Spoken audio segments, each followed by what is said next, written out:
வணக்கம் நண்பர்களே, நீங்க எல்லாரும் சிறப்பா இருப்பீங்கன்னு நான் நம்புறேன். சென்ற வீடியோ பதிவில் நான் சொன்ன மாதிரி இந்த வீடியோ பதிவில் வந்து மந்திரம், யந்திரம், தந்திரம் அப்படின்னா என்னங்கிறத பத்தி தான் பார்க்க போறோம். இதற்கு திருஞான சம்பந்தருடைய வாழ்க்கை வரலாற்றையே எடுத்துக்காட்டா வச்சு உங்களுக்கு விளக்கலாம் அப்படிங்கிறத நான் முடிவு பண்ணியிருக்கேன். ஸோ அப்ப அந்த டைம்ல பீரியட்ல வந்து பாத்தீங்கன்னா தமிழ்நாட்டுல சமணமும் ஜெயின மதமும் வந்து பாத்தீங்கன்னா தலை தூங்கி இருந்திருக்கு. பாண்டிய நாட்டு அரசன், மதுரை ஆண்டு கொண்டிருக்கக்கூடிய பாண்டிய நாட்டு அரசனான கூன் பாண்டியன் வந்து பாத்தீங்கன்னா சமண மதத்தை வந்து அப்ப தழுவி இருந்தார். நாட்டுல வந்து சிறப்பான ஆட்சி நடக்கல. அவருடைய மனைவி மங்கையர்க்கரசி அவங்க வந்து சிவன் பக்தை. அவர்கள் வந்து ஏதாவது நாட்டுக்கு வந்து நமக்கு நல்ல புத்தி வேணுமே, இந்த சம்பந்தத்துல சொல்றதை கேட்டு இவர் சரியா ஆட்சி பண்ண மாட்டாரு அப்படின்னு சொல்லும்போது என்ன பண்ணலாம் அப்படின்னு யோசிச்சுட்டு இருக்கும்போது பாத்தீங்கன்னா அவங்களுடைய மந்திரியார் சொல்றாரு, திருஞான சம்பந்தர்னு ஒருத்தர் இந்த மாதிரி வந்திருக்கிறாரு, அவர் இவ்வளவு சிறப்பா இருக்கிறாரு அப்படின்னு சொல்லும்போது அவங்களை நம்ம அழைக்கலாமே அப்படின்னு சொல்றாங்க. மதுரைக்கு அழைச்சா நமக்கு ஒரு மாற்றம் ஏற்படும் அப்படின்னு சொல்றாங்க. சரி, கண்டிப்பா அழைக்கலாம் அப்படின்னு சொல்லிட்டு ரெண்டு பேரும் திருஞான சம்பந்தருக்கு ஒரு இன்விடேஷன் கொடுக்குறாங்க. திருஞான சம்பந்தர் மங்கையர்க்கரசி தான், அவங்கள பத்தி ஒரு பாட்டே பாடியிருக்காரு. மங்கையர்க்கரசி வளவர் கொன்பாவை வரிவளை கைமடமானி பங்கைய செல்வி பாண்டிமா தேவி பணி செய்து நாள்தோறும் பரவ பொங்கழல் உருவன் பூத நாயகன்பால் வேதமும் பொருள்களும் அருளி அங்கையர் கண்ணி தன்னோடு அமர்ந்த ஆளவாயாவதும் இதுவே அப்படின்னு வந்து அவர் வந்து பாடுறாரு அவங்கள பத்தி. திருஞான சம்பந்தருக்கு இன்விடேஷன் வந்தப்ப திருஞான சம்பந்தர் எல்லாம் போலாம் வாங்க அப்படின்னு சொல்லிட்டு சொல்லும்போது அவங்க கூட இருந்த சீடர்கள் வந்து சொல்றாங்க, இப்போ வந்து நாளும் கோளும் சரியா இல்லை, இன்னைக்கு நம்ம போக வேண்டாம், வேற டைம்ல வந்து நம்ம போகலாம் அப்படின்னு நாங்க சொல்றாங்க. அவர் வந்து சொல்றாரு, அடியவர்களுக்கு நாளும் கோளும் என்ன செஞ்சிடும் அப்படிங்கிறத சொல்லிட்டு அதுக்கு ஒரு பாட்டு பாடுறாரு. வேயூர் தோழி வங்கன் விடமுண்ட கண்டன் மிக நல்ல வீணை தடவி மாசரு திங்கள் கங்கை முடிமேல் அணிந்து என் உளமே புகுந்த அதனால் ஞாயிறு திங்கள் செவ்வாய் புதன் வியாழன் வெள்ளி சனி பாம்பு இரண்டும் உடனே ஆசரு நல்ல நல்ல அவை நல்ல நல்ல அடியார் அவர்க்கு மிகவே அப்படின்னு சொல்லி பாடிட்டு வாங்க போறாங்க. எல்லாமே வந்து அடியவர்களுக்கு எல்லாமே நல்லது செய்யும், ஆசிரியர் நல்ல நல்ல அவை நல்ல நல்ல அடியார் அவருக்கு மிகவேன்னு சொல்லிட்டு எல்லாத்தையும் கூப்பிட்டு போறாரு. போயிட்டு அந்த இடத்துல ஒரு தங்குறாங்க. இது தெரிஞ்ச உடனே சமணர்களுக்கு பொறாமை. பாண்டிய மன்னனுக்கு அவரை பத்தி எக்கு தப்பா சொல்லிட்டு நீங்க வந்து அவரை அழிச்சிருங்க, அவருடைய குடிலுக்கு வந்து தீ வச்சிருங்க அப்படின்னு சொல்றாங்க. தீ வைங்கன்னு சொன்ன உடனே பாண்டிய மன்னன் தன்னுடைய சோல்ஜர்ஸ் அனுப்பிச்சு அவர் இருக்கக்கூடிய குண்டுலுக்கு தீ வச்சுறாரு. பட் ஆனால் திருஞான சம்பந்தர் அதுல இருந்து தப்பிச்சிடறாரு. தப்பிச்சுட்டு வந்து அவர் ஒரு பாட்டு பாடுறாரு. செய்யனே திரு ஆளவாய் மேவிய ஐயனே அஞ்சல் என்றருள் செய்யனே பொய்யரா மமனர் கொழுவும் சுடர் பையவே சென்று பாண்டியர்க்காகவே நீ நான் அஞ்சல் என்று அருள் செய். இந்த பொய் சொல்லி இந்த இவங்க வச்ச தீயை வந்து யார் வச்சாங்களோ அவங்களுக்கே திரும்ப போய் சேரட்டும் அப்படின்னு சொல்லும்போது அந்த பாண்டியருக்கே வந்து அந்த தீ போகுது. அதனால அவர் வெப்பு நோயில வந்து சஃபர் ஆகுறாரு. சஃபர் ஆன உடனே ட்ரீட்மெண்ட் யார் பண்றது? கூட இருக்க சமணர்கள் இருக்காங்க. அவங்க என்னென்னவோ பண்ணி பாக்குறாங்க. இருக்கிற மருந்தை கொடுக்குறாங்க, கச்சாயத்தை கொடுக்குறாங்க, மயில் இறக போட்டு வருடுறாங்க. ஒவ்வொரு அந்த லைட்டான அந்த மயில் இறக போட்டு வருடுறதும் பாத்தீங்கன்னா ரொம்ப பெயின்ஃபுல்லா இருக்கு. மந்திரம் சொல்றாங்க, ஒரு பிரயோஜனமும் இல்லை. அரசன் ரொம்ப கடுப்பாயிரா. எல்லா ட்ரீட்மெண்ட்டும் பார்த்தாச்சு. ஃபைனல் என்ன ஆப்ஷன்? மங்கையர்க்கரசி அம்மா வராங்க, சொல்றாங்க திருஞான சம்பந்தர் வந்திருக்காரு இல்லைங்களா, நம்ம அவரை ஒரு தடவை கூட்டு பார்ப்போங்க அப்படின்னு. இப்போ ஆப்ஷனே இல்லை, வேற என்ன பண்றது? எல்லாமே ட்ரை பண்ணி பார்த்தாச்சு. சரி, என்னதான் ஃபைனல் ஆப்ஷன், ட்ரை பண்ணி பார்க்கலாம், கூப்பிடுங்கன்னு சொல்லி கூப்பிடுறாரு. திருஞான சம்பந்தர் வந்துட்டு மந்திரத்தை வந்து ஓம் நமச்சிவாயின்னு சொல்லிட்டு வைக்கிறாரு. வச்ச உடனே வெப்பு நோய் வந்து தணிங்குது. அதுதான் வந்து ஒரு பாட்டு. மந்திரமாவது நீர் வானவர் மேலது நீர் தந்திரமாவது நீர் சமயத்தில் உள்ளது நீர் சுந்தரமாவது நீர் துதிக்கப்படுவது நீர் செந்துவர் வாயுமை பங்கன் திருவாள வாயின் திருநீரே அப்படின்னு சொல்லி பாட்டு பாடிட்டு அது வைக்கிறாரு. வச்ச உடனே நோய் தீருது. நோய் மட்டுமா தீருது, இவருடைய பேரே கூன் பாண்டியன், ஏன்னா அவருக்கு கூன் இருக்கும் அப்படிங்கிறதுனால. வச்சது நோய் மட்டும் தீரல, அவருடைய கூனும் நிமிர்ந்து அதுவும் சரியாகுது. அதனாலே அவர் பேர் வந்து பாத்தீங்கன்னா நின்றசீர் நெடுமாறன் அப்படின்னே அவருடைய பேர் வந்து மாறுது. நின்றசீர் நெடுமாறன் அப்படின்னு மாறுது. ஸோ இப்ப சமணர்களுக்கு என்னடா பண்றது, நம்மளுடைய இது இப்படி ஆயிடுச்சு, நம்ம ஒரு டுபாக்கு ஒன்று கண்டுபிடிச்சிருவாங்களா, வேற ஏதாவது பண்ணலாம் ஸ்ட்ராட்டஜின்னு சொல்லிட்டு அவங்க சொல்றாங்க. அனல்வாதம் புனர்வாதம் வாதக்கு வாங்க அப்படின்னு சொல்லி அழைக்கிறாங்க. அதுல வந்து அனல்வாதம் புனர்வாதம் அப்படின்னு 2 இது சொல்றாங்க. திருஞான சம்பந்தர் நான் தயாராக தான் இருக்கேன் அப்படின்னு சொல்றாரு. அதுக்கு வந்து சிவபெருமான்கிட்ட ஒரு பாட்டு பாடுறாரு.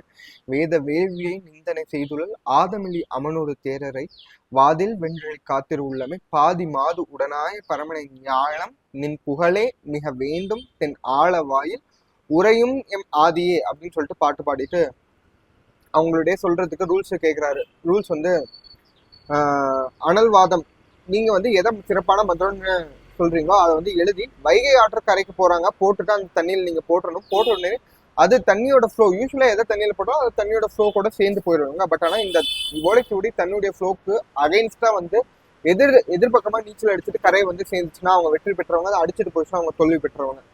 அடுத்தது புனர்வாதம். இதே மாதிரி மந்திரத்தை எழுத்து நெருப்புல போடுங்க, நெருப்புல எரிஞ்சு போச்சுன்னா அவங்க தோல்வி விட்டுறவங்க, எரியாம இருக்கு அப்படின்னா அவங்க வெற்றி பெற்றவங்க அப்படின்னு சொல்றாங்க. நான் ஓகே தான், ரூல்ஸுக்கு ஓகே. இதுக்கப்புறம் ஜெயிச்சா என்ன பிரச்சனை, தோத்தா என்ன அப்படின்னு கேட்குறாங்க. தோத்துட்டா நாங்கள் இருக்கக்கூடிய 8000 சமணர்களும் சூசைட் பண்ணிக்கிறோம். எப்படி சூசைட் பண்ணிக்கிறோம்? கழுமரம் ஏறுகிறோம் அப்படின்னு சொல்றாங்க. எப்படி? எங்களை கழுமரம் ஏற்ற வேண்டியது இந்த பாண்டிய மன்னனுடைய கடமை. அவரே வந்து எங்களை கழுமரம் ஏற்றுவார்னு சொல்லுவாங்க. கழுமரம் ஏற்றுறது அப்படின்னா என்னன்னு பாத்தீங்கன்னா சரி, கழுவேற்றது. கழுவேற்றது கழுமலம் இல்லைங்க, கழுவேற்றது. கழுவேற்றம் அப்படின்னா என்னன்னு பாத்தீங்கன்னா ஒரு ஷார்ப்பான ஆப்ஜெக்ட் வந்து கீழே இருக்கும். ஸோ அதில் வந்து பார்த்தீங்கன்னா அவங்களுடைய மேலே ஹியூமன்ஸாக இருக்கவங்க அவங்களுடைய காலை வச்சு அது மேலே வச்சிருவாங்க. ஸோ வச்சு உடனே ஆட்டோமேட்டிக்காக அந்த வேல் மாதிரி இருக்கிறது உடம்புக்குள்ள குத்தி அவங்க வந்து இறந்து போயிடுவாங்க. இறந்து போனதுக்கு அப்புறமேட்டு அவங்க பாடியை வந்து டிஸ்போஸ் பண்ண மாட்டாங்க, அப்படியே ஓப்பன் ஸ்பேஸில் அப்படியே கிடைக்கும். Over the period of time கழுகுகள் அது அழுகி போய் கழுகுகள்லாம் சாப்பிட்டு கொத்தி போய் அப்படியே அது அந்த பாடி வந்து கரைஞ்சு போகிறது தான் வந்து பார்த்தீங்கன்னா கழுவேறது. இந்த மாதிரி ஒரு கொடுமையான பனிஷ்மெண்ட். சரி, நான் ரெடியாக தான் இருக்கேன் அப்படின்னு சொல்லிட்டு திருஞான சம்பந்தர் வராரு. சரி, ஃபர்ஸ்ட் புனர்வாதம் சமணர்கள் சொல்றாங்க நீங்க எழுதி போடுங்க அப்படிங்கிறாரு. அப்ப திருஞான சம்பந்தர் வாழ்க அந்தனர் வானவர் ஆணினம் வீழ்க தன் புனல் வேந்தனும் ஓங்குக சூழ்க ஆழ்க தீயதெல்லாம் அரண் நாமமே சூழ்க வையகமும் துயர் தீர்க்கவே அப்படிங்கிற பாட்டை எழுதி தண்ணியில போடுறாரு. அது தண்ணிக்கு எதிர்பக்கமா நீச்சல் அடிச்சு வந்துருச்சு. ஸோ அடுத்தது சமணர்கள் அஸ்தி நாஸ்தி அப்படின்னு எழுதி போடுறாங்க. அது வந்து தண்ணியோடவே சேர்ந்து அடிச்சிட்டு போயிடுச்சு. இது தோத்துட்டாங்க. சரி, தோத்தாச்சு. அடுத்தது வாங்க அனல்வாதம் போகலாம் அப்படின்னு சொல்லும்போது அப்ப திருஞான சம்பந்தர் என்ன பண்றாருன்னு பாத்தீங்கன்னா பச்சை பதிகம்.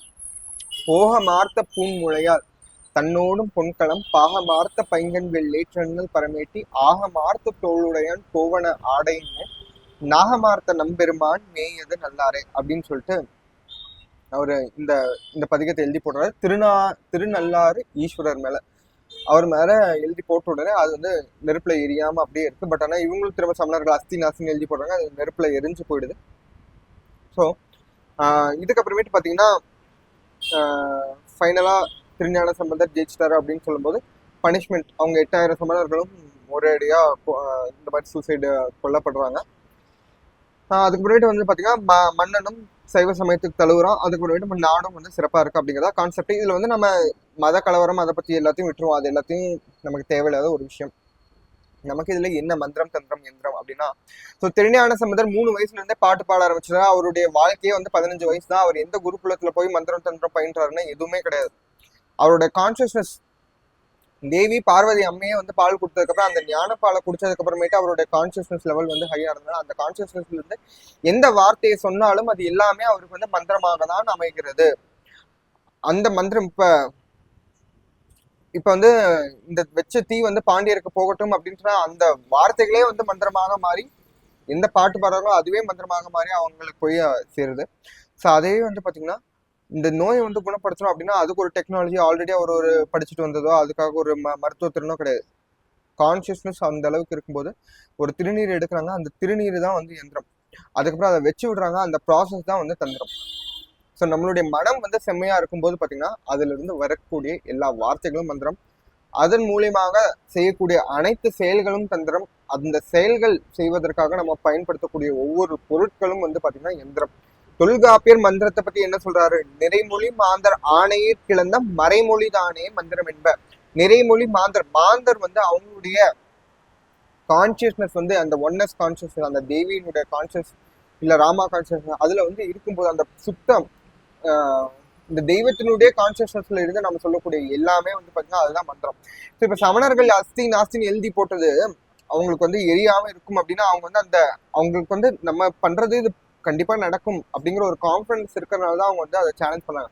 ஸோ ஆல்ரெடி அது நடந்திருக்கு, அவங்க சக்சஸ்ஃபுல்லா அதை பண்ணியிருக்காங்கும் போது அது ஒருத்தவங்க வந்து நம்ம சேலஞ்சே பண்ண முடியும். அப்ப அந்த சமயத்துல ஏன் அது நடக்கல அப்படின்னு பாத்தீங்கன்னா எந்த விஷயத்த எழுதி போட்டாலும் அஸ்தி நாஸ்தின்னு சொல்லியிருந்தாலும் சரி எதை எழுதி போட்டாலுமே வந்து அது வந்து அதுல வந்து அவங்க வென்றிருக்க முடியும். ப்ரொவைடட் அவங்களுடைய கான்சியஸ்னஸ் வந்து சுத்தமான அந்த புத்தர் என்ன வழிய சொன்னாரோ அந்த இப்ப வந்து இந்த பவர் வேணும், இந்த புகழ் வேணும், இந்த விஷயத்த வேணும் அப்படிங்கறதுனால அவங்களுடைய மைண்ட் வந்து ஆல்டர் ஆயிடுச்சு. ஸோ அதனால வந்து அவங்களுடைய கான்சியஸ்னஸ் லூஸ் பண்ணிட்டு புத்தருடைய டீச்சிங் அவர் என்ன சொல்ல வந்தாருங்க யூஸ் பண்ணிட்டு இவங்களுடைய செல்ஃப் தன்முனைப்பு அப்படிங்கிறது ஜாஸ்தியா போனதுனால பாத்தீங்கன்னா அந்த மந்திரம் வந்து அங்க வேலை செய்யல. இதுவே அது வந்து ஒரு அதே கான்சியஸ்னஸ் வந்து அதே அஸ்தி நாஸ்திங்கிற மந்திரத்தை கான்சியஸ்னஸ் நல்ல சுத்த பியூர் கான்சியஸ்னஸோட எழுதி அதை போட்டிருந்தாங்க அப்படின்னா அது கண்டிப்பா வேலை செஞ்சிருக்கும். அப்படிதான் இத்தனை வருடங்கள் வேலை செஞ்சது. அவங்களுடைய கான்சியஸ்னஸ் லெவல் வந்து கம்மியா இருக்கனால தான் அது வந்து வேலை செய்யல. இதே மாதிரிதான் அவர் செஞ்ச விஷயங்கள் திருஞான சம்பந்தருடைய வாழ்க்கையில வந்து பல வகையான அற்புதங்கள் நடந்திருக்கும். ஆனா எதையுமே வந்து நம்மளுடைய அடியவர்கள் எல்லாருமே 63 நாயன்மார்கள், தனியடிவார்கள் 63, தொகையடியார்கள் 9 நீங்க எல்லாருமே சேர்த்து 72 பேரோட வாழ்க்கையும் நீங்க பாத்தீங்கன்னா யாருமே எந்த விதமான ஸ்பெசிபிக்கான மந்திரா தந்திரா யந்திரா இந்த யோகா தாந்திரிக்ஸ் எதையுமே போய் கத்துக்கல. எதுவுமே இந்த விதமான தீட்சல் நந்தனார்லாம் பாருங்க, அவர்லாம் வந்து தாழ்ந்த குளம், அன்டச்சபிலிட்டி, தீண்டாமை இந்த மாதிரி விஷயங்களை சொல்றவங்க அவங்களாம் என்ன நாலேஜ் இருந்திருக்கும். ஆனாலும் அவங்களுடைய பியூர் சோர்ஸஸ் அந்த பக்தியின் மூலமா அந்த கான்சியஸ்னஸ் வந்து அவங்க தெளிவுபடுத்தினது மூலயமா அத்தனையுமே அடைஞ்சிருக்காங்க. இப்ப நீங்க சொல்லுங்க, மந்திரம் வந்து ஜெபிக்கிறதுக்கு ஏதாவது பிரயோஜனம் இருக்குங்களா? மனம் அது செம்மையானால் மந்திரம் அது ஜெபிக்க வேண்டாம் அப்படின்னு வந்து நம்ம சொல்றோம். ஸோ இதுதான் வந்து இத்தனை வருஷத்துல சொல்லியிருக்காங்க. நீங்க இத்தனை வகையான மந்திரங்கள் வந்து நீங்க ஜெபிச்சிட்டும் மனம் வந்து செம்மையாகலை அப்படின்னா ஜெபிக்கிறதுக்கான ஒரு பிரயோஜனமும் கிடையாதுங்க. ஜபம் அஜபா ஜபம் இது எல்லாமே நான் இல்லை அப்படிங்கிறத சொல்ல, அது வந்து அதனுடைய சயின்ஸ் அப்படிங்கிறது கண்டிப்பா இருக்கு. இந்த ஜபத்தினுடைய சிம்பிளான ப்ராசஸே என்ன அப்படின்னா அந்த மனத்தை வந்து செம்மை பண்றது தான் அதனுடைய ப்ராசஸ். ஸோ இது லாங்குவேஜ் அண்டர்ஸ்டாண்டிங் அது எல்லாமே செகண்ட் தான். மனம் வந்து செம்மையாகுது. ஸோ ஃபைனல் ப்ராடக்ட் வந்து மனம் செம்மையாகுது. அந்த மனம் செம்மையானதுனால வாழ்க்கை சிறப்பாகுது. இதை வந்து நீங்க ஜபத்து மூலியமாகவும் அடையலாம், மற்ற விஷயங்கள் மூலியமாகவும் அடையலாம். பட் என்னை பொறுத்த வரைக்கும் சிறப்பா அடையக்கூடிய விஷயம், ரொம்ப ஈஸியா எளிமையாக அடையக்கூடிய விஷயம் என்னன்னு பார்த்தீங்கன்னா பக்தி. முழுமையான பக்தினால மட்டும்தான் அந்த மனசை வந்து ரொம்ப சிறப்பா வந்து நம்ம செம்மையாக்க முடியும், ரொம்ப ஈஸியா செம்மையாக்க முடியும், ரொம்ப ஃபாஸ்டா செம்மையாக்க முடியும். அது எப்பவுமே ஒரு ஸ்ட்ராங்கான ஸ்திரத்தன்மையோட இருக்கும். இப்ப மந்திரத்தை வந்து நீங்க சித்தி பண்ணிட்டீங்க, பட் ஆனா அந்த மந்திரம் வந்து அது உங்களுடைய மனம் வந்து செம்மையாகலை அப்படின்னா அதை தவறான வகையில் யூஸ் பண்ணி நம்ம அழிவு பாதைக்கு தான் நம்ம போவோம். ஸோ அது ஒரு ஷார்ட்கட்டான வகையில வந்து நம்ம எப்பவும் போறது வந்து சரி இருக்காது. மனத்தை ஸ்திர பண்ணக்கூடியது அப்படிங்கிறது தான் மந்திரம். ஸோ மனம் வந்து ஸ்திரமாக வேண்டும், அந்த கான்சியஸ்னஸ் வந்து எலிவேட் ஆக வேண்டும். அதுதான் ரொம்ப ரொம்ப முக்கியமான விஷயம். தவிர மற்ற இந்த ஃபோனட்டிக்ஸ் எல்லாமே இருக்கு, நான் இல்லைன்னு சொல்லலை. ஸோ பட் ஆனால் அதில் வந்து ஓவர் எம்ஃபசைஸ் கொடுக்காம நம்மளுடைய மனத்தை வந்து சிறப்பாக வேண்டும். ஒவ்வொரு எழுத்துக்களும் ஒவ்வொரு வார்த்தைகளும் மந்திரம் அப்படிங்கிறது வந்து நமக்கு ஆல்ரெடி தெரியும். எப்படி அது மந்திரம் அப்படின்னு பார்த்தீங்கன்னா ஒரு எழுத்தை வந்து நீங்கள் ஒவ்வொரு எழுத்தையும் 1,00,000 தடவை சொன்னீங்க அப்படின்னா உங்களுக்கு வந்து அது மந்திரமாக மாறும்னு சொல்றாங்க. அதே மாதிரி மொத்த எல்லா தமிழில் இருக்கக்கூடிய எல்லா எழுத்துக்களையும் வந்து நீங்க அதே மாதிரி 1,00,000 தடவை சொல்லி சித்தி பண்ணிட்டீங்கன்னா உங்களுடைய வார்த்தைகள் எல்லாமே மந்திரமாகவும் சொல்றாங்க. அதுல ஹோல் ப்ராசஸை இத்தனை லட்சம் தடவை சித்தி பண்ணணும் அப்படின்னா அந்த ப்ராசஸ்ல வந்து நீங்க ஈடுபடும் போது பார்த்தீங்கன்னா உங்க மனம் வந்து அவ்வளவு செம்மையாயிடும். ஸோ அது வந்து ஒரு வேதான். பட் ஆனால் அவ்வளோ டீடஸான ப்ராசஸ்ல இந்த காலத்தில் பண்ண வேண்டிய அவசியம் கிடையாது. நம்ம சுத்தம் பியூர் இதே கான்சியஸ்னஸ்ல தான் வந்து பார்த்தீங்கன்னா அபிராமி பட்டரும் பாடினாரு. அவர் பாடின உடனே அமாவாசை பௌர்ணமியமா ஆச்சு. இதே கான்சியஸ்னஸ் தான் வந்து பார்த்தீங்கன்னா துளசிதாசரும் எல்லா ஞானிகளும் யோகிகளும் இந்த pure zones of consciousness, pure bhakti, அந்த ஒன்னஸ் கான்சியஸ்னஸ்ல வந்து இருந்துட்டு அவங்க சொல்லக்கூடிய வார்த்தைகள் தான் மந்திரமா இருக்கு. இப்ப வேதம் மந்திரம் அப்படின்னு சொல்ற உபநிஷத்துகள் மந்திரம் அப்படின்னு சொல்றோம். அது எங்க இருந்து வந்துச்சுங்க? அது சொன்னவர் வந்து அதை எழுதினவர் வந்து அவருடைய ரிசர்ச் பண்ணி எழுதி அவருக்கு மனசுல வந்ததுன்னா அவர் எழுதலாம். அவர் அந்த pure space of oneness consciousness இருக்கும்போது அவங்களுக்கு என்னென்ன யூனிவர்சல் கான்சியஸ்ல இருந்து என்னென்ன வந்துச்சோ அதை தான் வந்து இவங்க ஒரு கருவியா யூஸ் பண்ணி அதை வெளிப்படுத்திருக்காங்களே தவிர அந்த எல்லா வார்த்தைகளும் மந்திரமாக இருக்கிறது அதுதான் மந்திரமே தவிர இந்த காயத்ரி மந்திரம்னு வந்துச்சுனாலும் அதுவும் அவருடைய ஒன்னஸ் கான்சியஸ்னஸ் இந்த மாதிரி வந்திருக்கு. இந்த மாதிரி லட்சக்கணக்கான மந்திரங்கள் அந்த ஒன்னஸ் கான்சியஸ்னஸ் இருக்கும்போது வரும். அந்த மாதிரி இனிமேலும் வந்து கொண்டிருக்கும்னா எப்படி சொல்ற அருணகிரிநாதர் இத்தனை பேரும் இன்று ஒவ்வொரு பாமன் சாமிகள் ஒவ்வொரு நாளும் புதுசாக ஞானிகள் அவர்களுடைய பாடல்கள் எத்தனை படங்கள் வருது இந்த கான்சியஸ்னஸ் வரும்போது. இப்ப நீங்க நார்மலான சினிமா பாட்டை எடுத்துட்டு உங்களுடைய கான்சியஸ்னஸ் வந்து கடவுளை வந்து நீங்க செலுத்த முடியும் அப்படின்னு வந்து இப்ப மாரியம்மா அப்படிங்கிற பாட்டு வந்து நமக்கு எவ்வளவு ஃபேமஸான பாட்டு. அந்த பாட்டு போட்டாலே எத்தனை பேர் சாமி ஆடுவாங்க. அந்த கான்சியஸ்னஸும் உங்க வந்து எலிவேட் பண்ண முடியும் அப்படின்னா அதுதான் மந்திரம். அந்த கான்சியஸ்னஸ்ல இருந்து நீங்க செய்யக்கூடிய எல்லா செயல்களும் தந்திரம். நீங்க அதுக்காக ஸ்பெசிஃபிக்கா எதையும் போய் தாந்திரிக்கா அதையும் படிக்க வேண்டிய அவசியம் கிடையாது. அந்த கான்சியஸ்னஸ் நீங்க யூஸ் பண்ணக்கூடிய எந்த டூல், அது ஒரு மஞ்சள் கயிறா இருந்தாலும் சரி, அது ஒரு வேப்பிலையா இருந்தாலும் சரி, அது ஒரு தண்ணி எடுத்து தெளிக்கிறதா இருந்தாலும் சரி, அதுதான் வந்து எந்திரம் அப்படிங்கறத சொல்லி என்னுடைய கருத்தை வந்து நான் நிறைவா முடிவு செய்திருக்கிறேன். இதுக்கு படுத்து உங்களுக்கு ஏதாவது கருத்துக்கள் இருந்துச்சுன்னா அதை கமெண்ட் லீவ் பண்ணுங்க. இந்த வீடியோ உங்களுக்கு பயனுள்ளதா இருக்கும் நான் நம்புறேன். இதே மாதிரி வேறொரு தகவல்களை நீங்க தெரிஞ்சுக்கணும் அப்படிங்கிறத நினைக்கிறீங்க அப்படிங்கிறத கமெண்ட் லீவ் பண்ணுங்க. வேறொரு பயனுள்ள வீடியோவோட உங்களை வந்து சந்திக்கும் வரை உங்களிடமிருந்து விடைபெறுவது உங்கள் மருத்துவர் அரவிந்த். உங்கள் நலவாழ்வுக்கான மண் தொண்டன். ஓம் ஸ்ரீ.